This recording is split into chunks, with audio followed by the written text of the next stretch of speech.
Un salaire équitable pour les fonctionnaires de l'État, c'est ce qu'attendent les agents publics de la RDC.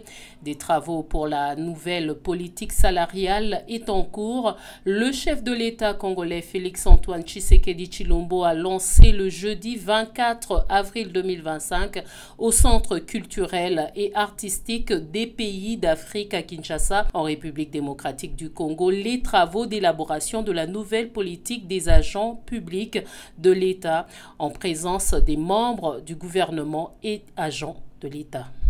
Mesdames et messieurs, trop longtemps, des inégalités marquent notre fonction publique. Certains ministères ou services, notamment ceux à caractère économique ou financier, disposent de ressources importantes permettant des primes et avantages généreux. D'autres, pourtant essentiels au développement national, demeurent relégués au second plan avec des moyens dérisoires. Ce déséquilibre alimente un sentiment d'injustice, démotive nos agents et nuit gravement à la qualité des services publics. Face à ce constat préoccupant, j'ai instruit le gouvernement à travers le vice-premier ministre, ministre de la fonction publique, en collaboration étroite avec le ministre d'État, ministre du Budget, le ministre des Finances, mon cabinet et sous la coordination de Madame la Première ministre, de concevoir une politique salariale équitable,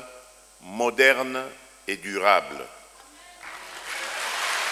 Une initiative saluée par les fonctionnaires présents dans les assises qui n'attendent que la mise en application de la réforme de cette politique salariale. C'est une bonne chose, la politique salariale.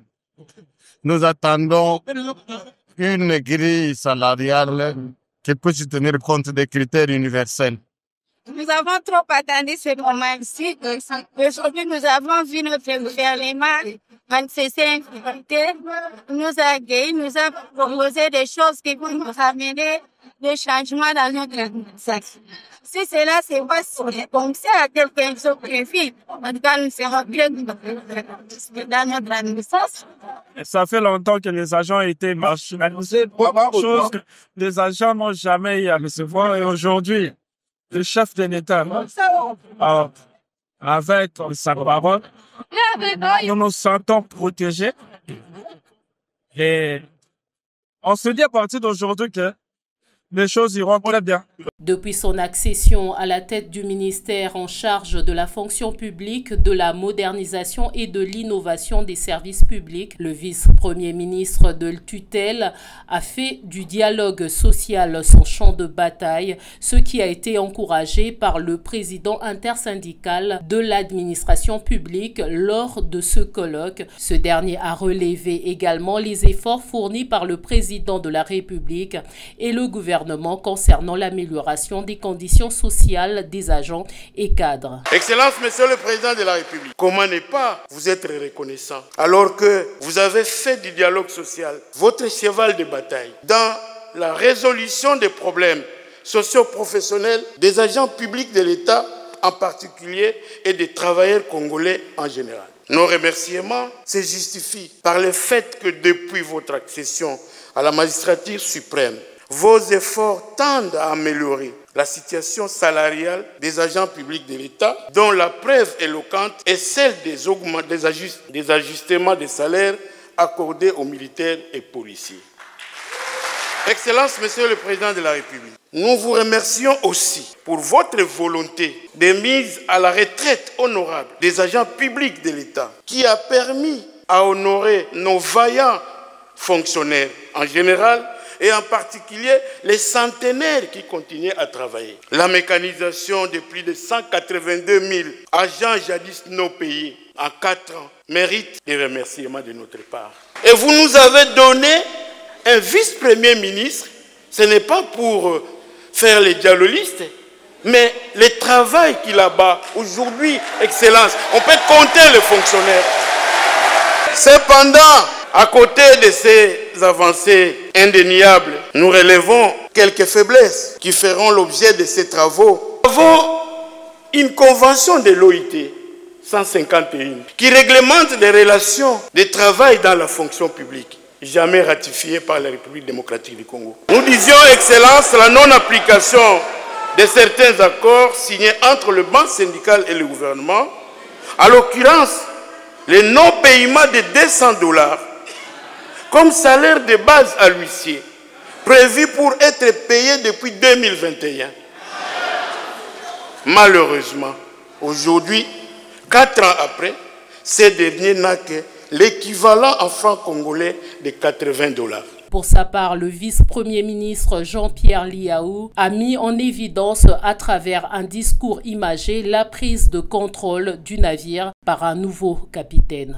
Trop d'injustice, trop de disparités et d'écarts salariaux, trop d'exclusion et de fractures sociales, trop d'incertitudes, pas assez de lisibilité d'avenir. Tel est, Excellence, Monsieur le Président de la République, le tableau lourdement sombre et malheureux que présente la politique salariale actuelle, du moins ce qu'il en reste. Depuis plus de 40 ans, tel un navire lancé sur un océan incertain aux horizons obscurs et ballotté par les vents impétueux d'Orient, notre pays avait perdu le nord, essayant tantôt à gauche, tantôt à droite de se chercher un chemin qui le mène à bon port. Depuis un peu plus de 20 ans, il a cru en avoir trouvé un, avec le fameux accord de Mboudi, rappelez-vous, resté depuis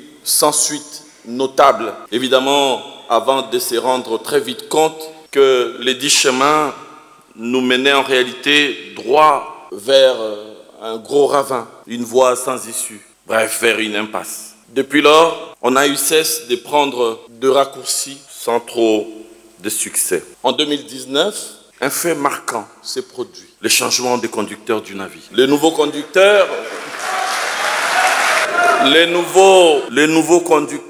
munis d'un permis de conduire international, biométrique et certifié, a pris les commandes du navire. Et par son approche, il a vite démontré qu'il sait comprendre la colère et l'anxiété des passagers. Il sait dialoguer avec eux. Il sait surtout les écouter. Depuis, le navire a quitté la zone des vagues orageuses et de l'incertitude. Il a retrouvé la voie des eaux paisibles. Les fonctionnaires aient du salaire, puis rapporter quelque chose. Les fonctionnaires, je ne sais pas, ils peuvent tel que ça. Un fonctionnaire, mais on puisse l'intérêt avec le directeur qui est aux finances, que les salaires de base ne sont pas trop différents de celui, par exemple, qui est à l'enseignement primaire et secondaire. Moi, de papa, en tant que fonctionnaire, avec la réalisation et comme on nous a assuré qu'à partir d'aujourd'hui, on fait de l'appliquer les travaux génératiques, il faut que les travaux soient réussis et la promesse aussi soit réalisée. Par exemple, qu'on arrive à des conclusions du genre à diplôme égal, salaire égal. On tient compte des différentes indemnités, transport, logement, soins de santé, qu'on sort.